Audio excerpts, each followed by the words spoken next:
Tabea, halo saudara semua, saatnya Anda menyimak berita Ambon bersama saya Teatrika Putri. Sejumlah berita menarik akan kami sajikan untuk Anda.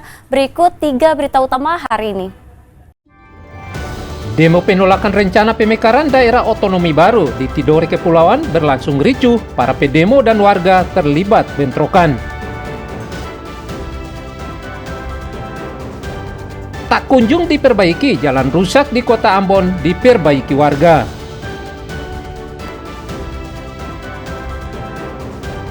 Berani berubah, seorang pemuda di kota Ambon mengubah lahan sempit menjadi kebun hidroponik yang menghasilkan jutaan rupiah setiap bulan.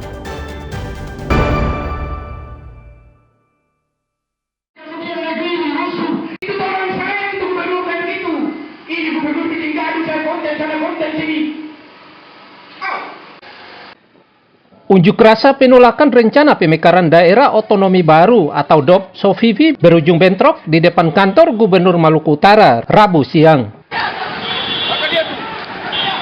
Massa yang mengatasnamakan diri Presidium Rakyat Tidore terlibat saling serang dengan warga menggunakan batu dan kayu. Bentrokan terjadi saat ratusan massa Presidium Rakyat Tidore menggelar aksi menolak rencana pemekaran kota SOFIVI sebagai kota madya dan ibu kota Provinsi Maluku Utara di kantor Gubernur Provinsi Maluku Utara. Kedua kelompok terlibat saling serang menggunakan batu dan kayu.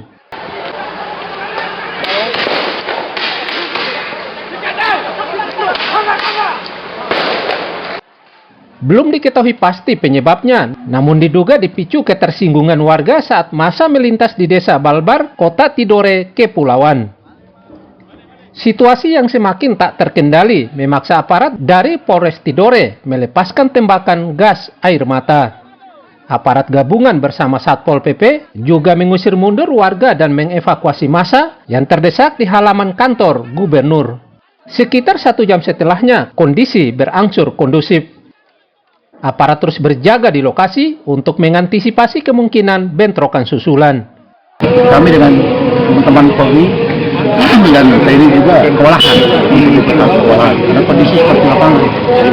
Oke, kasihan. Aksi tadi itu terkait apa ya Pak?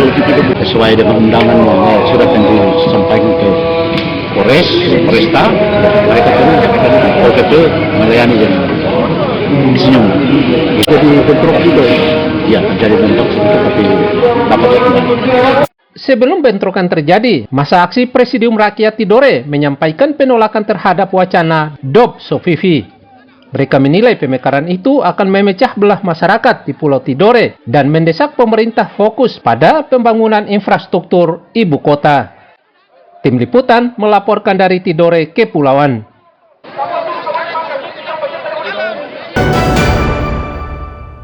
Kami menganggap 11 masyarakat adat Mama Sengaji adalah orang-orang yang sedang mempertahankan dan memperjuangkan hak atas lingkungan mereka yang baik dan sehat.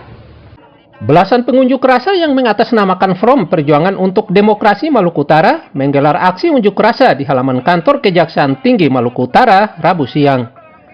Aksi ini merupakan bentuk protes atas penetapan 11 warga adat Maba Sengaji sebagai tersangka oleh Polda Maluku Utara pasca penolakan terhadap aktivitas penambangan oleh perusahaan tambang di Halmahera Timur sehingga merusak lingkungan serta ulayat warga. Dalam orasinya, pedemo mendesak aparat penegak hukum membebaskan sejumlah warga adat yang ditahan penegak hukum. Pedemo juga meminta penegak hukum bertindak adil dan melakukan evaluasi terhadap izin usaha pertambangan yang diduga merusak lingkungan dan melanggar hak-hak masyarakat adat. Air yang mereka pakai untuk kehidupan mereka telah tercemar oleh limbah dari pertambangan. Seluruh instansi ini harus betul-betul menunjukkan dan berpihak kepada masyarakat itu. Karena Kejaksaan Tinggi Negeri bagaimanapun dia bekerja sesuai dengan prosedural dan pedoman jaksa yang telah diatur bahwa pejuang lingkungan tidak boleh dipidana dan juga secara pidana. Itulah yang mendasari sehingga bagi kita bahwa kita. Usai berdemo, pedemo kemudian membubarkan diri dengan harapan tuntutan mereka segera direspons. Tim Liputan melaporkan dari Ternate.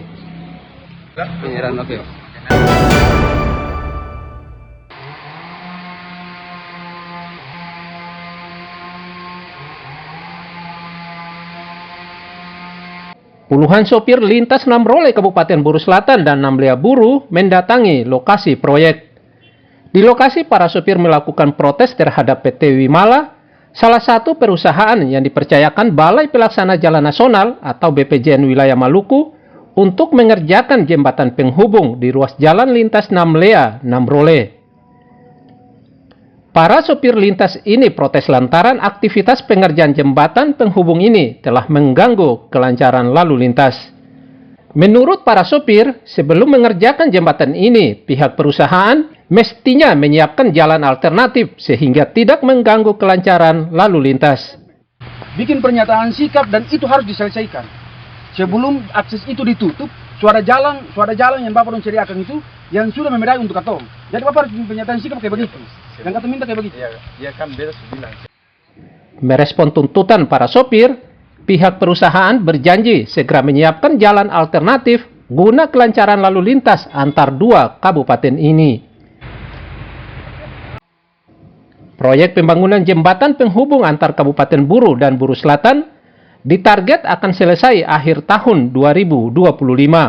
Sebab proses pengerjaan jembatan ini juga terhambat aktivitas masyarakat yang lalu lalang menggunakan kendaraan.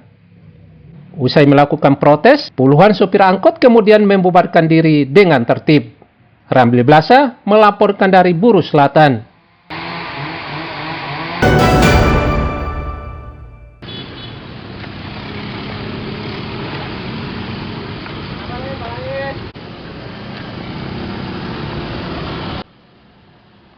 Jalan kota di kawasan Tanjakan 2000, Komplek Air Kuning, Kecamatan Sirimau Tambon yang rusak parah terpaksa diperbaiki warga. Dengan menggunakan alat sederhana, satu persatu lubang jalan kota ini ditutup dengan campuran pasir, semen, dan kerikil. Perbaikan jalan ini guna mencegah kecelakaan menimpa pengguna jalan. Bagus untuk tidak sobreker mati. Harapannya mudah-mudahan Contoh buat yang orang-orang pasar kita kampung Cengke ini tolong lihat ini dulu. Hamka. Hanya tahu terima uang saja. Warga mendesak sejumlah jalan lainnya di kawasan Kecamatan Sirimau Tambon yang rusak segera diperbaiki oleh pemerintah Kota Ambon agar pengendara tidak terganggu. Muhammad Sarusunet melaporkan dari Ambon.